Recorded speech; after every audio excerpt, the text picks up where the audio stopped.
Before we begin today's story, take a moment to subscribe to the channel if you enjoy emotionally driven stories that stay with you long after the video ends. These stories aren't loud or rushed. They quietly settle into your heart. As I stepped inside, the sight before me was nothing short of astonishing. What happened next would leave anyone in disbelief. Would you have reacted the same way? Or simply walked away? I never imagined I'd be here, sharing my story with all of you. My name is Elena. I'm 47 years old, divorced, raising a teenage son, and trying to hold myself together one day at a time. By day, I'm a mother. By night, I wear my scrubs and step into the demanding world of nursing. The long hours, the exhaustion, the emotional weight of the job, it all follows me home. Life often feels like a never-ending loop. Work, commute, home, sleep, repeat. Somewhere along the way, I started losing pieces of myself. Then, unexpectedly, I found an escape: bowling. It wasn't glamorous. It wasn't new. But rolling that ball down the lane became my quiet refuge.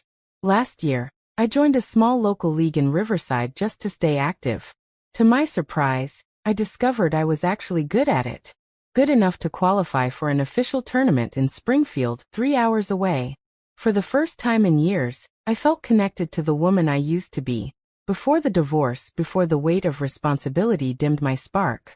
I trained for months, clinging to that feeling, believing this tournament was my chance to reclaim something I thought I'd lost.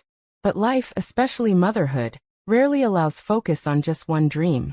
My teenage son, Zifa, was going through a rebellious phase of his own. He needed me more than ever. The last time I left him alone for a weekend, things didn't go well. I wasn't willing to repeat that mistake. So I made a decision to chase my dream without abandoning my role as a mother. I booked a weekend trip for both of us near the tournament venue, a small hotel in Riverside with an indoor pool, something I knew he'd enjoy. That morning, I woke before sunrise. I gently shook Zifu awake, reminding him that breakfast was waiting. He groaned at first, buried beneath the blankets, but I could tell. He was already thinking about pancakes. And in that quiet moment before the day truly began, everything felt possible. The hotel restaurant was quiet that morning, wrapped in a calm warmth that made time feel slower.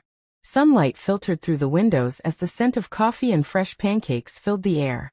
Zifa's eyes lit up the moment he saw the buffet. Tall stacks of pancakes drenched in syrup, freshly made omelets, golden eggs, and crispy bacon lined the counters. He filled his plate without hesitation, savoring every bite like it was something precious. I smiled, choosing a simple omelet for myself. We sat there longer than usual, enjoying the rare stillness. No rusing. No arguments. Just a mother and her son sharing an unspoken understanding.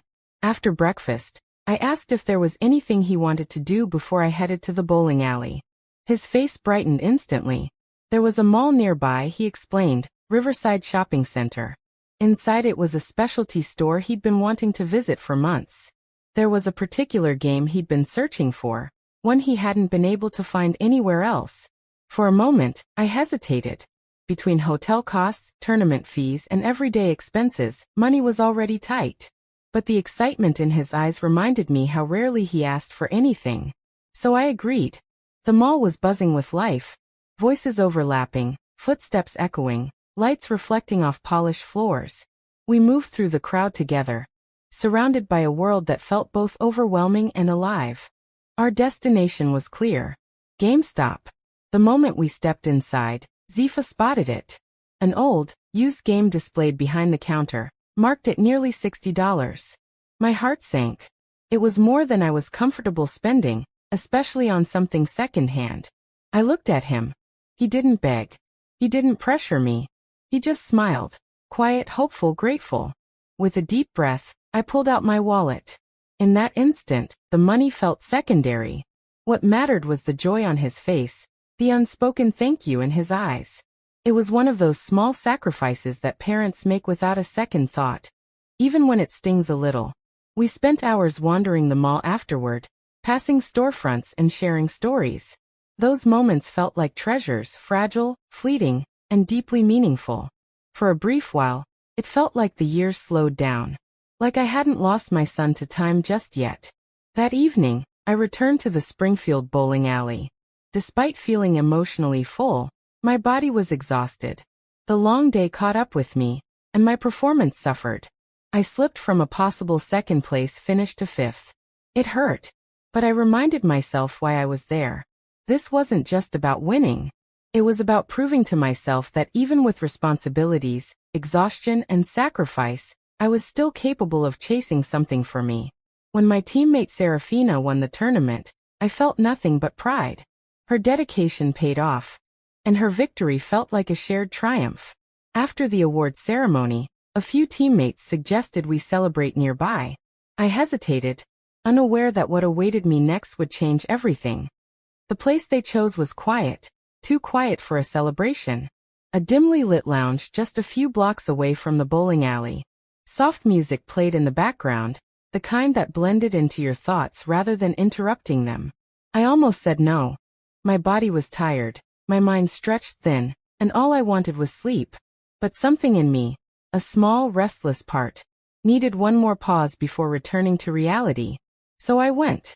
Inside, the atmosphere felt heavy with unspoken stories. Laughter came in short bursts, followed by long silences. I took a seat near the edge, nursing a drink, letting the moment pass without expectation. That's when I saw him.